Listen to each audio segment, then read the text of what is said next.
Oi pessoal e bem-vindos. Hoje eu tenho o aplicativo WhatsApp e vou mostrar como você pode adicionar um contato facilmente.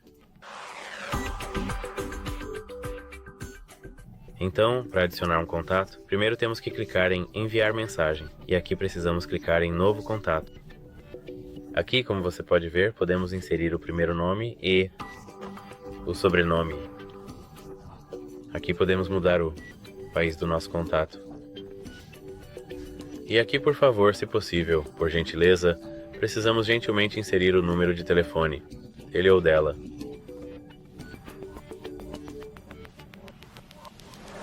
E depois disso, precisamos clicar em Salvar. E como você pode ver, nosso contato está agora aqui.